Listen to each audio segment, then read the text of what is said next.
So hi, like I said, we're both work on the OpenStack project development infrastructure. The short version of that is that we're the people that, from our point of view, make everything easy and automated for people, and probably from the developer's point of view, get in their way from doing all of the elite, fun coding things that they really want to do. I'm sure they all love us. We're going to chat a little bit about some of the great automated type of things that we do to have the two of us be able to manage a community of hundreds of people. So to start off, just a little bit about OpenStack. OpenStack is actually I would say loose federation of projects, and there's a couple of the folks in the project who would like for it to be looser. But we have multiple distinct projects. At the moment, there's 6 core projects. Glance, which is the image service, which somebody, as a quick step back, OpenStack is open source cloud infrastructure software that is used to create your own cloud. I realize that I might not have mentioned that, and it's possible that somebody hasn't heard of OpenStack. It's made up of several components. It originally started off with 2, Nova and Swift. Nova being the compute service, so not to use other people's marketing terms, but if you've ever heard of Amazon's EC2 product, it's the thing that does the thing like that. It spins up servers for you. And Swift, which is the object storage, which is sort of similar to Amazon's S3, except different, because it's not the same thing. But is also where you can put data. In addition to that, we've now got the image services, which is where you would upload your machine images. Horizon, which is the web GUI toolkit, or excuse me, dashboard. Quantum, which is networking as a service, and Keystone, which is authentication as a service. There's several other projects that are in incubation at the moment, and the list will continue to grow over time, which means that when we're talking about doing development infrastructure, we're not doing development infrastructure just for one source code repository or project, but similar to some other people out there, Android being a good example, we're actually a collection of related repositories, which makes things all the much more fun. So a point about our contributors, our lovely clients, as it were. We obviously, coders are themselves individuals. Turns out that companies don't write code as a unit. They are made up of individuals who write the code. In the case of OpenStack, I don't know how specific this, I don't know. One of the things we've noticed is essentially we have very few people hacking on OpenStack who are doing it in their spare time at home. It's almost all corporate contributors. I'm sure there's a exception to that rule that proves the rule somewhere. But it's certainly, we've got a lot of people being paid to work on it. For that reason, there's 2 important things that we have to take note of. One is that the number and quality of the contributions that we get varies wildly. We have all of a sudden, and also the number that we have in the community could change at any moment. AT&T recently just announced that they were going to be a part of OpenStack, and for all I know, they could show up with 150 developers tomorrow. You heard about that when we did. Yeah, exactly. That's like it was a webinar, I think, that somebody did it somewhere, and all of a sudden, apparently, AT&T's playing with us now. I have no idea if there will be 1, 0, or 1,000 developers from them, but I sort of got to be able to handle that. It's a sort of unexpected scaling situation from a process perspective. A little bit about how we orient things. We started off with a lot of us having had some Ubuntu experience, so we took on the time-based release idea from Ubuntu. We release similar to them on a 6-month cadence, and we actually release a couple of weeks before an Ubuntu release to assure that the latest OpenStack is always in the latest Ubuntu. And we've been working with them pretty closely from the get-go. Not to leave anybody else out, we're always we do work with people from the other distros, but at the beginning, we'll get to that later. We have design summits where we all get together. Again, this is taken from Canonical's structure. We get together at the beginning of each development cycle to plan the release. So that's 2 meetings a year. again, like a couple weeks right after the release or before the beginning of the next cycle. Our trunk is continuously open. We don't ever close down trunk. And we do, through Gerrit and through the stuff we're going to talk about, development is done directly on master. We do not have long-running feature branches that are public. If you do things on your laptop, whatever, I don't care, but you're submitting your patches for review to land directly on master, and then we do testing to make that work. We do 1 month releases every milestones that are looking forward towards the next release, and then once we have made a release, then we make a stable branch of that's there for ongoing maintenance, and those are actually typically turned over to a group of people that are comprised mainly of the folks in the distros, because once we've released it, we don't really care. It's actually, that's sort of a bit of a success story in that wasn't in the original design for the project, but people from several distributions came and said, we need a place to collaborate on these patches. We don't want Fedora to apply this patch and Ubuntu not be able to take advantage of it. So that's sort of something that the distros came up with by themselves, and we help facilitate that as a project. Yeah. So as far as that goes, we actually the core teams for Nova being the sort of where a lot of the development happens. The core Nova team who have of review rights on Nova actually don't have review rights on the stable branch of Nova. The folks who are doing the distribution packaging work actually essentially own it at that point. We've released it to the world, and now the world gets it. So that's a really fun thing. So the underlying vision behind the tooling and process that we're talking about here has a couple of elements, and it starts with the idea of consistent tooling. It's constantly in a group of hundreds of developers like herding cats. Everybody has their own ideas. They've got their own opinions on how things should be done, and everybody's got their pet tool in the corner. I don't care, because that's not really scalable, because then we get into VI versus Emacs arguments. So as much as possible, we keep a consistent set of tooling across all of the projects, so that people can easily contribute to any of them, and they know how that works, which leads into the consistent process. The process for contributing across any of the OpenStack projects is the same. So you come in and you work on one of them, you can work on any of them. And you know what to expect, you know how they're going to be laid out, you know how everything is going to work. And the intent is that leads to a consistent product. We're not testing one of them differently than we're testing another one. We're not running one of them through a different process than another one. There's not some guy off in the corner who just does his own thing. We sort of know what we're doing, and because of that, then we can reap a multiplier effect from not just having 20 developers working on Nova and 5 developers working on Swift, but we actually have 25 developers who fully have the capabilities to work on the project as a whole, which I believe gains us a lot more traction moving forward. With the idea of consistent tooling, one of the things that we're trying to get rid of there is a lot of people doing a lot of meta development. What I don't need is somebody in each project working on writing their own setup.py files.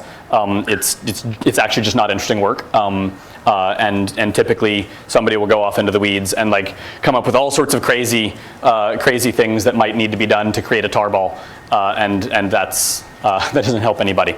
And then nobody knows how to do that once they get hit by a truck or just take another job. As we get process diverging, we get developers wasting their time, either working on little pet tools or on trying to figure out how to work with another project, and that's also just a waste of energy. Keeping a consistent set of tooling lowers onboarding time, and especially when I say consistent tooling, I also should be really clear. To the best of our ability, we try and keep that to be reasonably standard. I don't want to build our own build system. I've worked on those projects before, right? It is so much fun. Everybody wants to do it, just like everybody wants to write their own REST library and their own web framework and their own configuration management system. Their own configuration management system. We try and keep it as bog standard as humanly possible. So I want you to be able to grab a OpenStack source repository and do standard commands with Python setup.py without having to read a README file to learn how to interact with our source code repository and have things work pretty much like you would expect them to work. We've got a couple deficiencies in the area that we're trying to fix, but anyway. So project-specific weird build crud we try and get rid of as much as possible. This is, oh wow, they even scrolled off the screen. We have a lot of these. This is sort of when I talk about development infrastructure systems, this is sort of what I'm talking about. The main two are Gerrit and Jenkins. Gerrit is where we're doing our code review on, and we're going to talk about that a lot more in detail in a second. That feeds into Jenkins, which we're using for doing testing. We do testing before merges into our trunk. We also do some testing post-merge for things that aren't quite stable enough from a testing perspective to be able to do pre-merge. We also use that to do post-merge artifact management, things like tarball uploads, translations processing, things of that nature. For bare metal deployment testing, we use Orchestra from Ubuntu, which is based on Cobbler from Red Hat, one of the weird situations where you've actually got a tool that was developed essentially by two distros. And if both Red Hat and Ubuntu are working on the same tool, it's got to be good, right? But anyway, it's been really helpful to do that, and we might get into that here, depending on how much time we got. We use Launchpad for everything that isn't code review. In terms of managing the project, so bugs, blueprints, we release tarballs to that. We manage translations there. It's the OpenID source of our single sign-on system. Group permissions in terms of who is able to review things in Gerrit. It's all managed through there. We also manage documentation servers, IRC bots. We've got a Planet-based blog aggregator, package repositories. We run Etherpads. All of these things are tools that we try and provide for the community so that everybody's got what they need to be able to do, but also so that we know what it is, so that if something goes away, we know how to fix it. Because the last thing you want is somebody to start depending on something and then it's not there anymore. A couple of these things are actually on the to-do list because at least two of them are running on some random person's machine. And I have been asking for a couple months where they're running from. So we're trying to keep that to a minimum as well. Our consistent environment, at the moment we target, all of our development platforms target Ubuntu. Just the latest Ubuntu release is the basis, which doesn't mean that we don't care about the other distros or the other releases, but so that every person's coding doesn't have to take into account Ubuntu, 4 releases of Ubuntu, 4 releases of Fedora, Arch, Gentoo, Mandriva, whatever. We try and keep that as a basis, and then luckily it's Python. There's not that much divergence. Everything is in Python. We made a decision in the policy board a while back that we would maintain a consistent programming language unless somebody comes up with a reason why a particular piece can't be in that programming language. So far, nobody has come up with a reason why a particular thing can't be written in Python. I know of a couple who are about to try, but we'll see how successful they are at that. For the developers, we have a local testing system that they use, virtualenv and pip-based tests. We have all of our development chatting is done in IRC. There's a tool called DevStack that some guys wrote that does basically local deploys into a VM on your machine, so you can do local integration testing, which is also the basis of the testing that we do inside of Jenkins pre-merge. That's actually it's a really good way to sort of start to play around with OpenStack as well. It'll set up an OpenStack installation on a VM for you, and you can play around with it. And it does it with git checkouts of all of the components, so you can Control-C them, hack on them a bit, and restart them right inside of a screen session. Yeah, and it's an annotated shell script, which at first I was like, oh, it's a big annotated shell script, but then that's actually sort of easier to read than, say, a large repository worth of chef recipes for a basic install. So there's a reason it's called DevStack. Yeah, not intended, just to be really clear, not intended for production deployments. Please, with the love of all that is holy, it's intended for you to use on your laptop to do so that you don't have to learn everything there is to know about releasing a large multi-node system to be able to do local development testing. Anyway, and then the thing that we're going to talk about a lot is the thing I mentioned earlier. We run a gated trunk, which means that a developer's process, which might be the next thing. Oh no, yeah, we do all of the commits that are going to come in get tested before they land on master, and if they don't pass the tests, they don't land.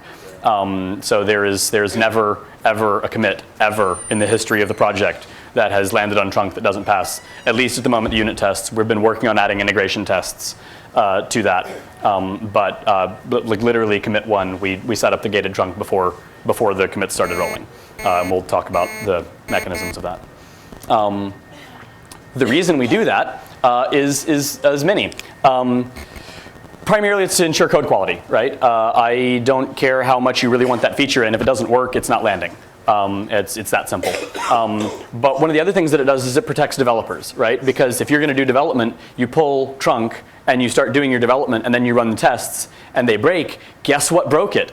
Your code. Guess who knows how to fix the thing you just wrote? You. So as opposed to you trying to do tests and then it's broken, and now all of a sudden you're trying to debug somebody else's code, which you don't really even know their intent, how can you possibly be expected to do that? So that's one of the really big keys that we get out of this. Like I said, it protects the tree. You don't have to worry about the tree being broken, so we don't have that wait till Jenkins is green and then you can do something. It's always green. If it's not, well, if it's not green, there's a big problem. And another thing, this comes from some past experiences with things, it's egalitarian. We don't have anybody that's special. You don't have a guy with ability to push code directly into the repo bypassing code review. It all goes through a code review system. It's all peer reviewed. So you don't have like the random maverick developer who decides he's going to do whatever he feels like doing. It's the same process for a person working at Rackspace as it is for a person working at HP, as it is for a 14-year-old in his bedroom that feels like he wants to get into cloud computing. Don't care. He submits code, the patch gets reviewed, it gets in. That's it. So that's the thing. Those are the things that we get out of that. And one of the ways that we do that from our perspective, since for a long time there was me, and then recently over the last 6 months there's also been Jim, so that I don't go absolutely crazy, it's all automated.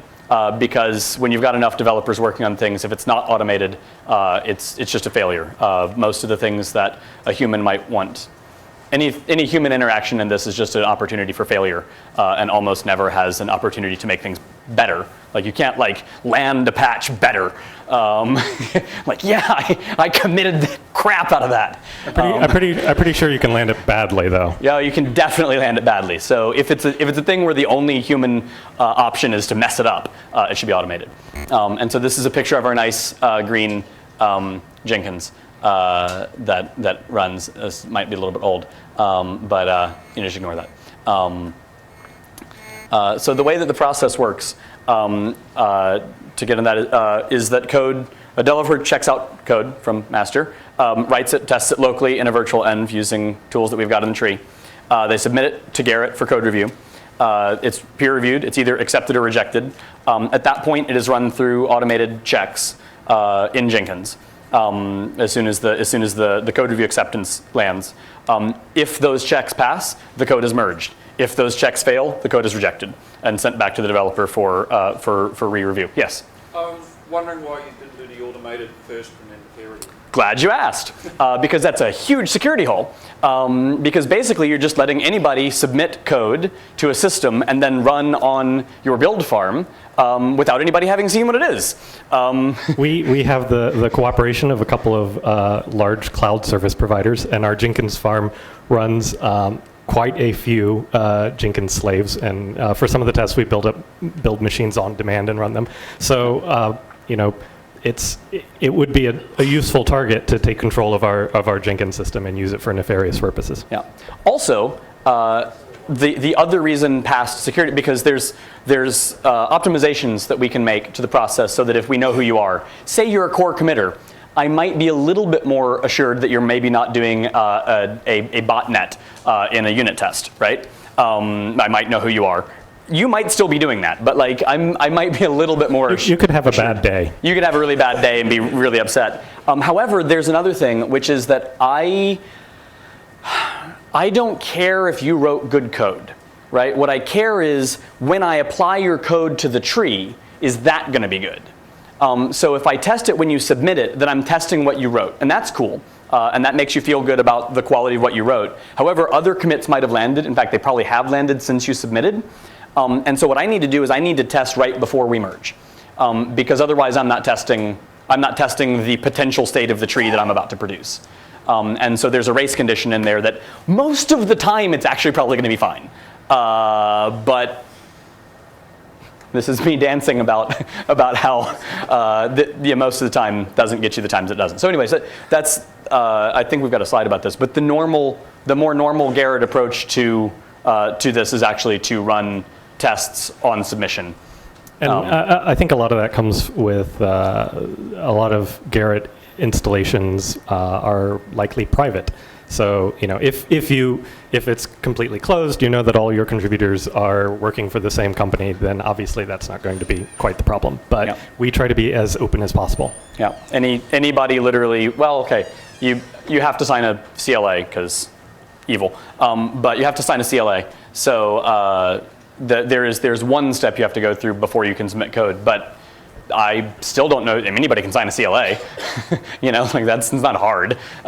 So anyway, so that's the general process flow. We've been talking about it a little bit. Do you want to do the? Yeah, sure. Yeah. So Gerrit was originally developed at Google for the Android project. It was actually developed at Google several times. Yeah, it started off as Rietveld. If anybody's ever used Rietveld.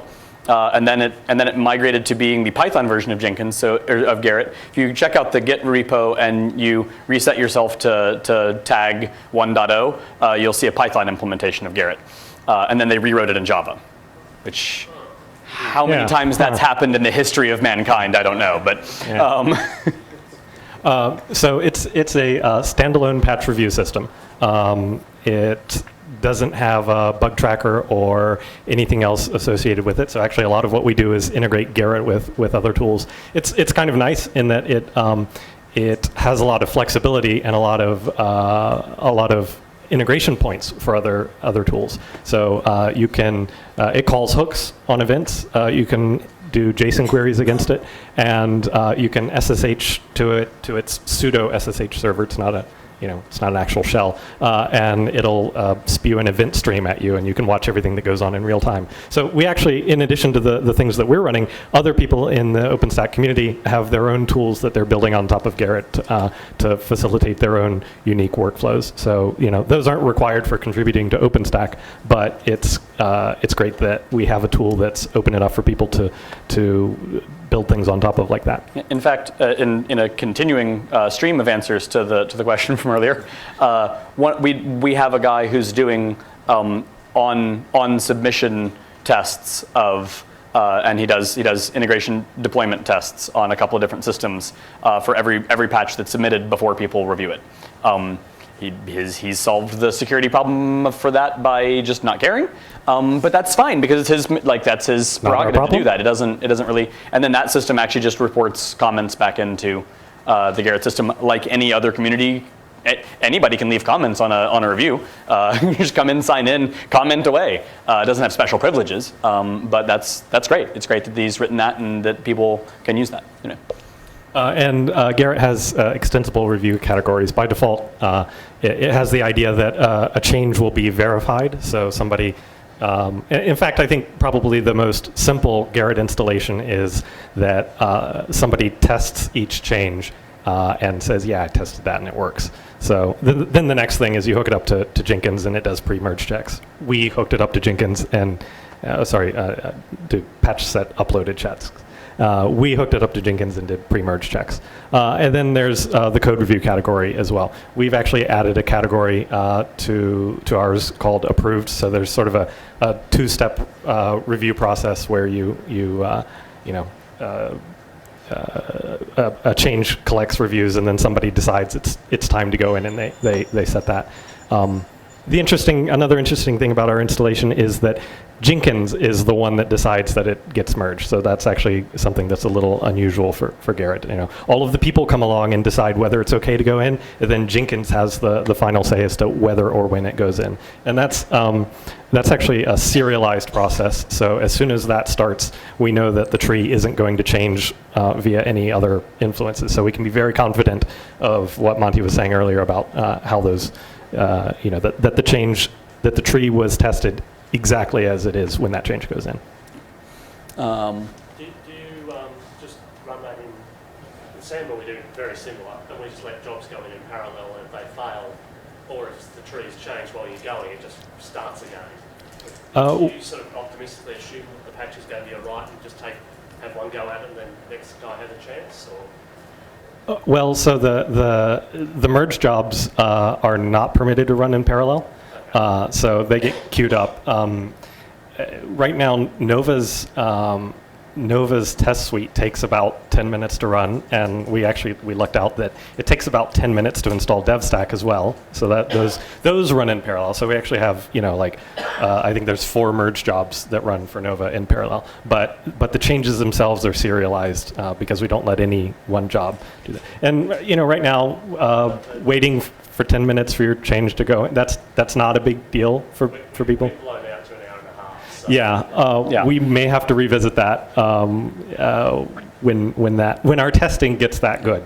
We're also hoping, I think, when we get to that point, because we do have donated cloud accounts from 2 major cloud providers, means that spinning up machines is a thing I don't even have to think about. I can do it like water. So one of the ways that we've discussed as the test suite starts getting blown out is ways to slice that so that I can run part of the test suite on one machine and part. So if the unit tests start taking a half an hour, I could maybe spin up 3 machines and run a third of the tests on each of them.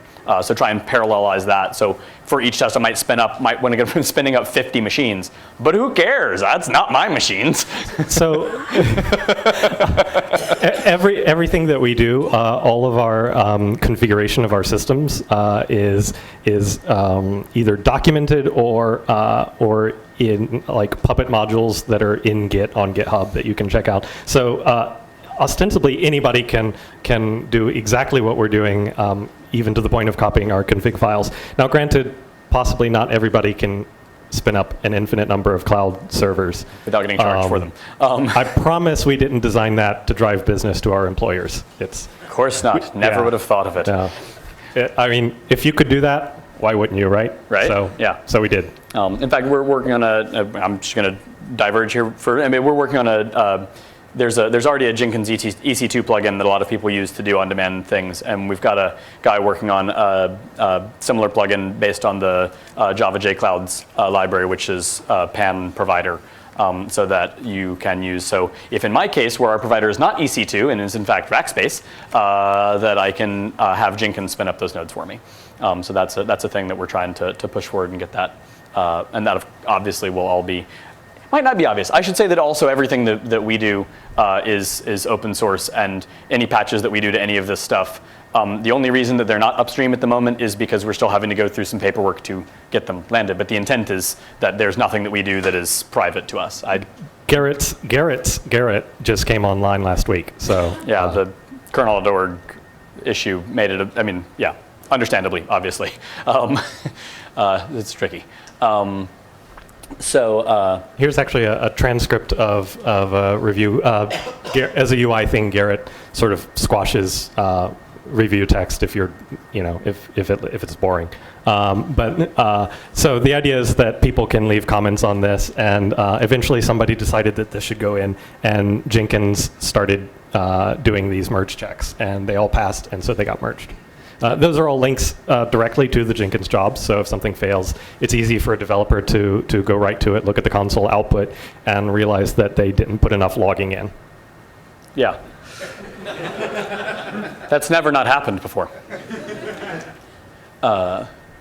So here's an overview of the review page, where if you're running a standard Gerrit, you'd only actually have the V and the R columns on the right. That's for verified in code review. A is our approved, it's ready to go in thing. It's an exercise to the viewers to figure out what's going on with that change in the middle that's verified, approved, and rejected. We know the answer, but if you want to grab the idea of that and go dig around in our Gerrit and figure out what happened there, you're more than welcome to. A thing to mention about why we added the approved column is that in the standard Gerrit, we have a policy that 2 core reviewers should review a patch before it goes in, and there's not really a great way to visually see that has happened for another core reviewer, because the I'm a core reviewer and I'm going to give this the extra +2 vote in the code review thing just indicates, and before that was actually triggering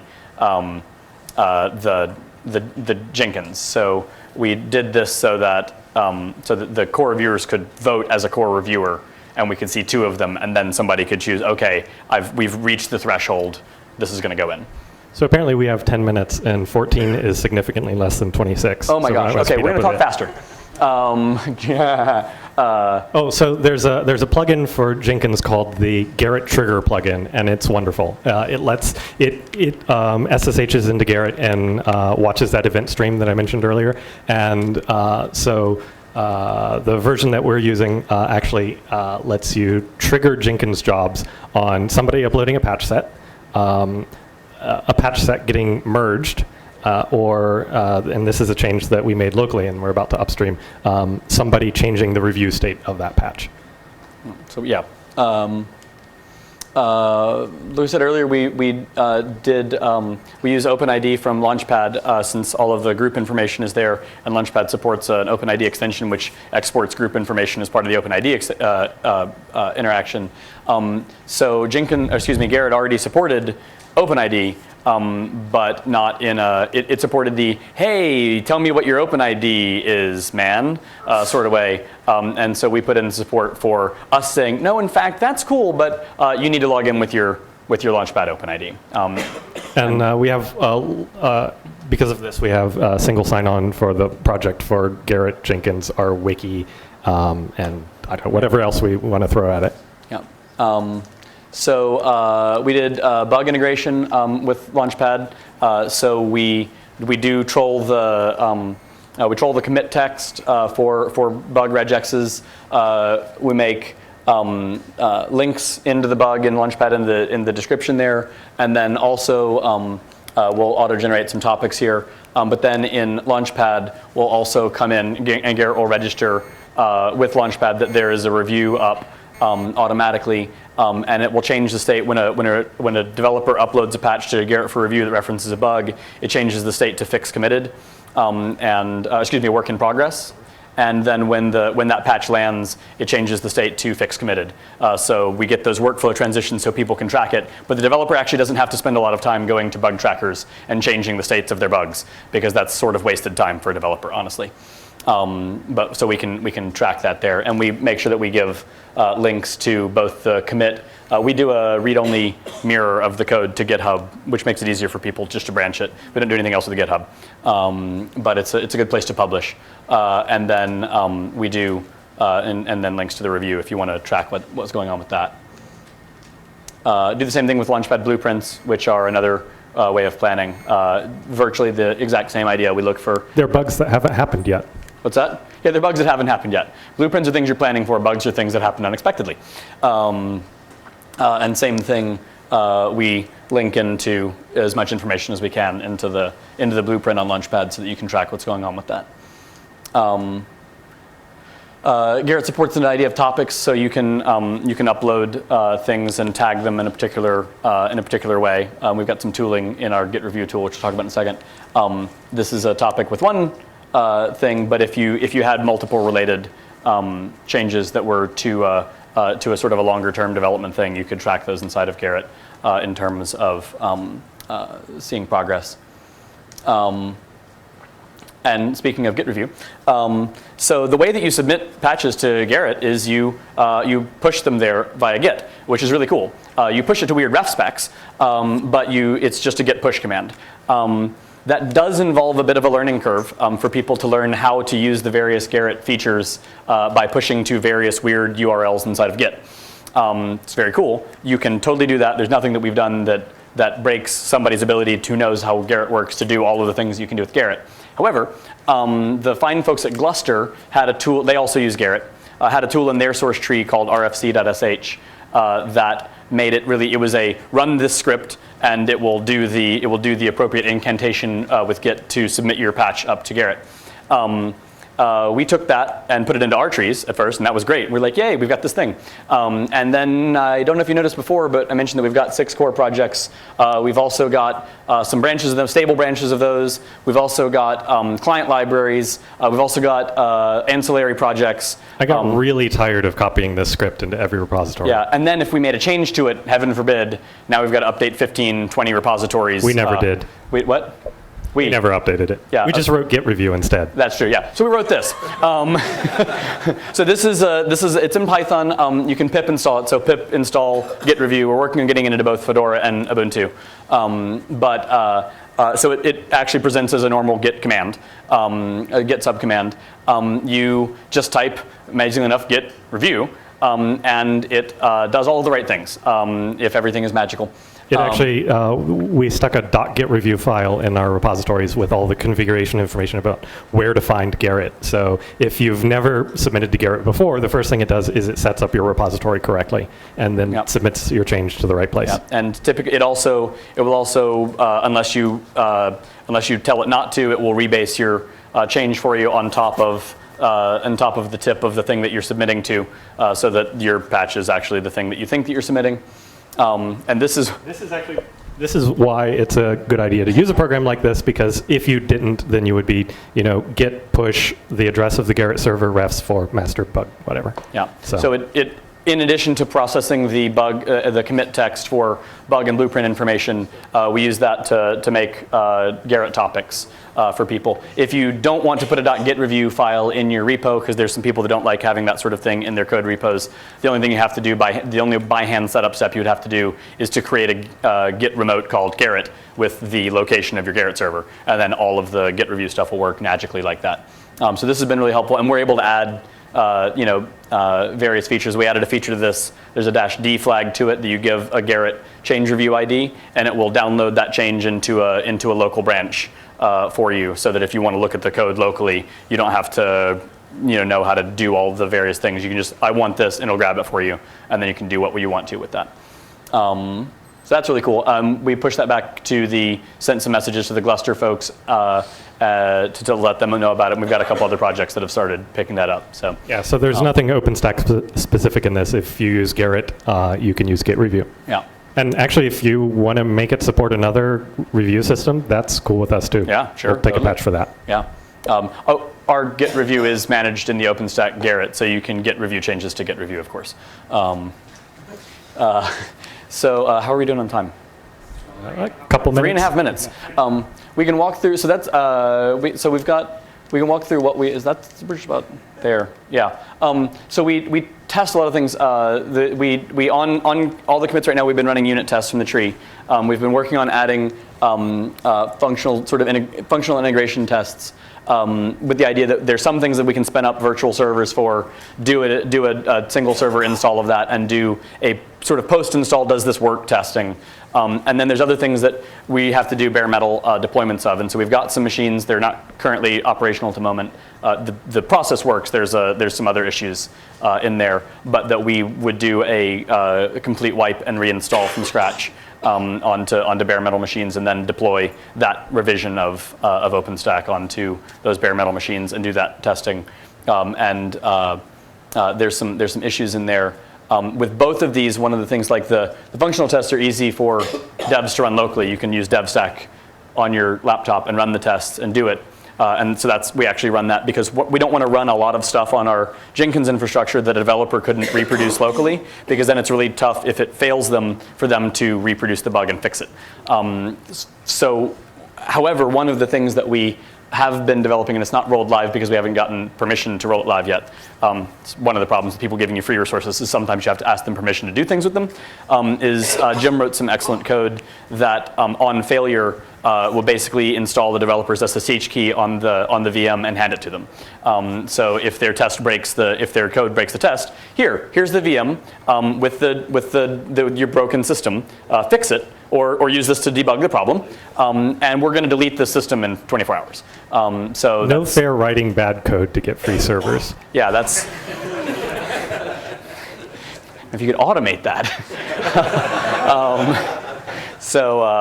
And then we probably won't be able to do that with bare metal unless we had a lot more bare metal. Anybody have a lot of bare metal? Yeah, if somebody wants to give us a lab of like 1,000 bare metal machines, then we might be able to do bare metal deployments and hand you logins to that. But I'm guessing that's probably not going to happen anytime in the near future. What's that? Hey, you got some? Do you know any companies that make machines? Awesome, great. Anyway, this is the other thing, and if we were here for another couple hours, we'd talk about this. But we've been trying to structure the way that we do our testing in such a way that OpenStack has a lot of options of how you can deploy it, and a lot of people have vested interests. So you've got HP that has their interests, or Rackspace that has the things that they're more interested in, or Cisco and Citrix. I can't possibly test. I can't possibly be responsible for all of the combinations of those. But if you're a vendor who's working on something and you want to hand me a lab, actually you don't have to hand me the lab. If you want to have a lab that's configured to test the configuration you care about, and hand me an entry point to it, I will happily run whatever, I'll trigger runs of tests in your lab. And it's your lab, you're the one who cares about the thing. So you can define what the test is, because I don't care. But if you're really interested to make sure that your crazy Cisco switch works, then you run whatever that test is. And if it passes, then we'll report that into the central Jenkins. And if that's really solid, we can start gating trunk on that too. Exactly, so that you make sure that that random developer from your competitor doesn't accidentally tank your code. So we're trying to make that as vendor neutral and be a centralized point where all of the vendors who are participating in this can sort of collect and coalesce. There's a integration test project called Tempest. Yet another thing that we have that we manage in Git, and that's a whole other thing. We could babble on about that for a while, but I think we're probably out. Yep, we're out of time. So great. That's what we got, because that's time. Thank you, everybody.